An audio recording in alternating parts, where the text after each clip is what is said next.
What is going on, everybody? I go by the name of Kyrie, and I want to thank you guys for joining me here today on Sneaker Fetish. Today, we're taking a look at the latest iteration in the Kyrie 5 Nike basketball line. Now, today, I not only want to take a look at the sneaker, but I also want to talk about why you guys hated it so much. So without further ado, let's get straight into it. Boom.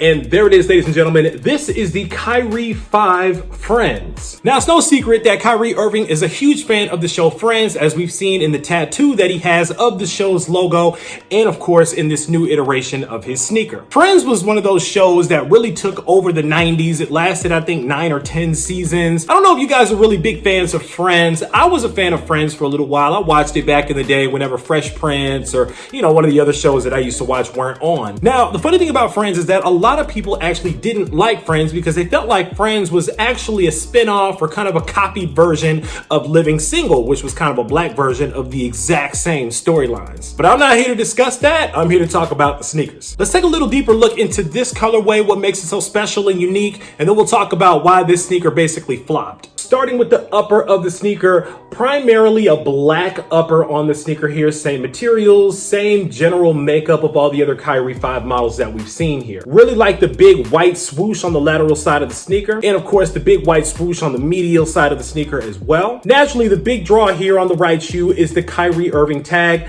that really resembles the Friends logo with the Nike swooshes in between each of the letters of his name. Now, those colors from the Friends logo actually matches the colors on the individual eyelets going down the front of the sneaker. You can get a little better view here looking at the Venus flytrap lacing system that I personally love on the Kyrie models. Kyrie Irving signature and logo both in white. And even though it's something we may not talk about a lot, I actually like the little patent leather hits. I don't know if it's leather or not, but the little patent shiny hits on the ends of the flytrap lacing system as well. I thought that was kind of a cool touch. Now, that crimson or hyper crimson color also matches down on the lateral side of the shoe as well for the Nike Zoom unit. And on the outsole of the sneaker, you also get the same blue, yellow, crimson coloring on each portion of the shoe going from the tip all the way down to the heel. Really like the laces on these as well. You get this black with these crimson hits on it as well. Crimson really takes a primary focus outside of the black on this sneaker, but it works really well. I like the way that they did it. On the heel of the sneaker, of course, you get the Eye of Horus, that Egyptian symbol. We talked about that previously when we looked at the Iket version of the Kyrie 5. And on the lateral side of the left sneaker, it's the same tag, but it actually has the real Friends logo. So this sneaker, in fact, is an officially co-branded sneaker with the show Friends and NBC. That's further evidence here on the outsole of the sneaker, which is an all black outsole with the Friends, the television series logo right above that Nike swoosh. And that's pretty much it when it comes to the sneaker itself. So the question now remains, why did the sneaker flop so bad? Why did nobody buy it? I bought the shoe literally because, number one, I was a fan of the show. And number two, I really wanted to see these in hand. But I also realized that I'm a rare breed. If I didn't have this channel,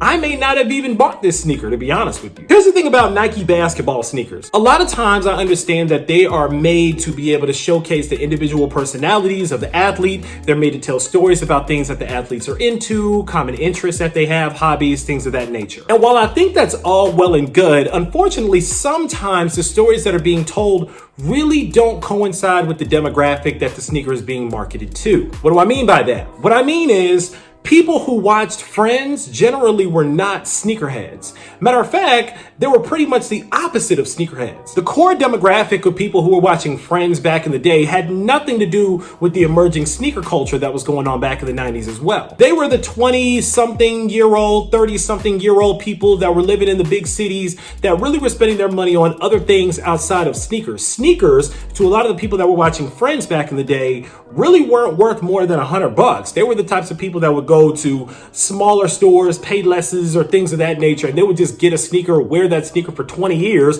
and that's pretty much it. Matter of fact, there was an episode of Friends in particular where Chandler actually had to work with a team of interns, and he was afraid that he wasn't going to be able to keep up with them because they all had to come up with a marketing campaign for a new pair of sneakers that had these flames all over them. And to quote him in the show, no self-respecting man would wear these shoes. And to me, that really sets the tone of what they thought about sneakers back in the day as a whole. The people that were on the show and the message that they were conveying really didn't have much to do with really being into fashion and culture and sneakers and things of that nature. The people that were really into the sneakers were watching other TV shows back in the 90s. Family Matters, Fresh Prince, we were watching Will Smith Be Fly, we were watching In the House, we were watching a lot of the more urban shows where fashion was more on the forefront. Wasn't a whole lot of people people wearing FUBU that was watching Friends at the same time. And so for that reason, when it came to the whole marketing structure of this sneaker, it failed. It didn't connect with the demographic of people that were really going to buy the shoe. So then you have to take away the whole Friends narrative of the sneaker. And what you're left with, honestly, is a black and white Kyrie 5. And unfortunately, this sneaker landed during a time where so many other shoes were coming out.